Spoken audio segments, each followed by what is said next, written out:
大家好，我是小颖。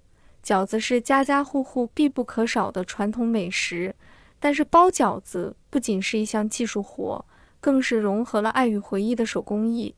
那么，如何才能包出既好吃又好看的饺子呢？首先，我们先准备好饺子皮和馅料。饺子皮的质地要恰到好处，既不能太厚，也不能太薄。馅料的搭配也很关键，要根据自己的口味调整调料比例。今天给大家分享这9种生活当中常用的饺子包法。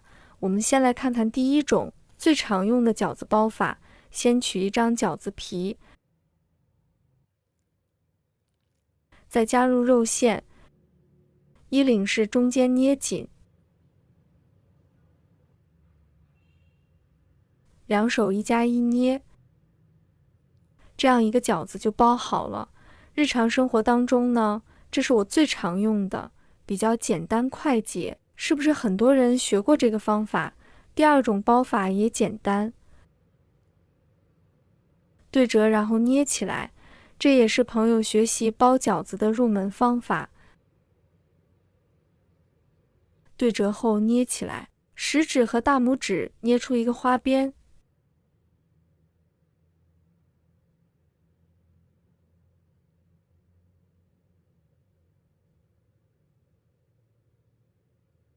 第三种呢，叫元宝式。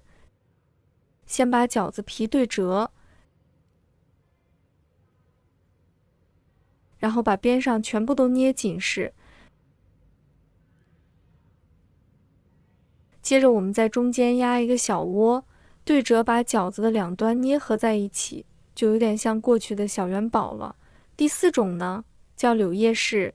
先将头捏拢，再把饺子皮两端依次往里推捏，尽可能的让两端的褶子保持频率和宽度的均等，这样啊，推捏出来的柳叶就特别好看了。柳叶式的包法呀，特别适合做蒸饺，蒸完之后形状依然保存得很好，而且也非常漂亮。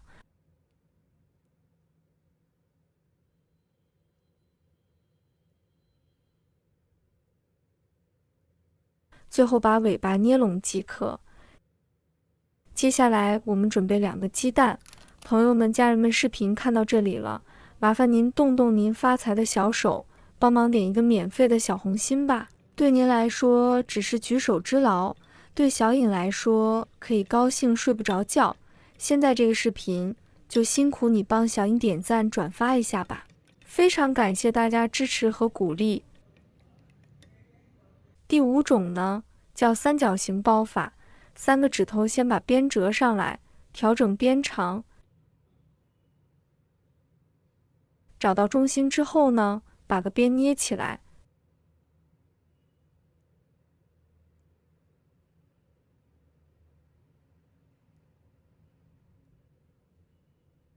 全部都捏紧实。包好之后，3个边一样长，非常对称。第6种呢，叫柳叶式月牙式。从一个角捏起，把其中一侧捏出褶子，而另一侧则保持平稳，就这样不断的往前赶。右手来捏的话，左手就进行辅助，往前推着这个饺子皮，折出这样的褶。快到收尾处的时候，捏紧就可以了。这样一面是有褶的，一面是没褶的，弯弯的，看起来很像一个小月牙。朋友们看像不像？第7种包法。刚开始的时候，用包包子的手法把边折起来，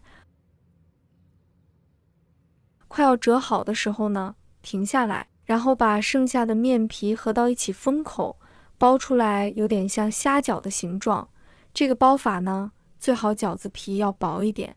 第8种包法叫花边式。饺子皮对折之后，把边捏紧，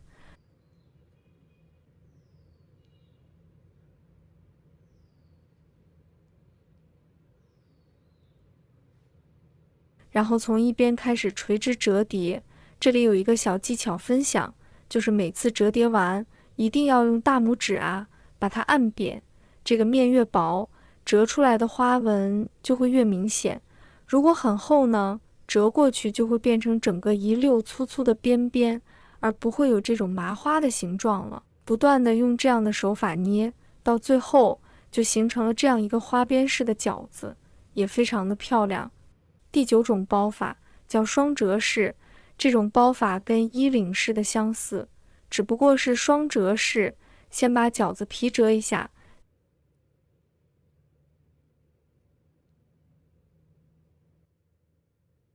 接着再往前折一下，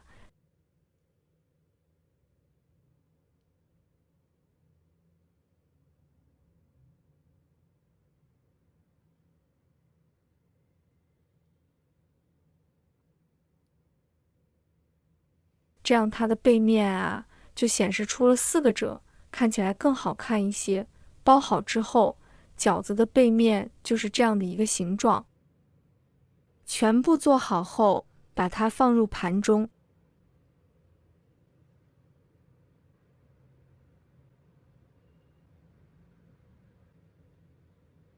那么这9种饺子形状，你喜欢哪种呢？其实每一种包法都有其独特的魅力和技巧所在。包饺子确实需要一定的耐心和练习，但正是这份用心和细致，让这份美食充满了温暖与回忆。当我们亲手包出一个个饱满多汁的饺子时，内心定会涌现无限的成就感和幸福感。所以，不妨邀请家人朋友一起动手包饺子吧，在欢声笑语中分享烹饪的乐趣，感受美味与美的完美结合。相信这样的过程一定会成为大家最美好的记忆。相信只要我们用心包饺子，它定能成为最动人的美食。无论是家庭聚会还是节日团圆，饺子总是必不可少的主角，散发着诱人的香气和美味。饺子之所以如此深受大家的钟爱，除了它独特的口味外，最重要的就是包饺子这个过程本身蕴含的独特魅力。从选料到包制，每一个步骤都需要精心烹饪和巧手操作，这才能确保饺子最终的完美。一个个饱满多汁的饺子，无一例外都是出自大家双手的劳动结晶。当我们亲手包出自己心爱的饺子时，内心一定会涌现出无比的成就感和幸福感。这份满怀期待的期盼，正是饺子魅力所在。从月牙形、三角形到柳叶式、麻花辫等各种包法，每一种都有其独特的造型和技巧。精心包制出来的饺子，无论从视觉还是味觉上，都能令人叹为观止。如果大家也喜欢，就收藏起来试一下吧。喜欢我的视频，记得点赞、关注、留言哦。点我头像，还可以看到更多简单的家常美食。我们下个视频再见吧。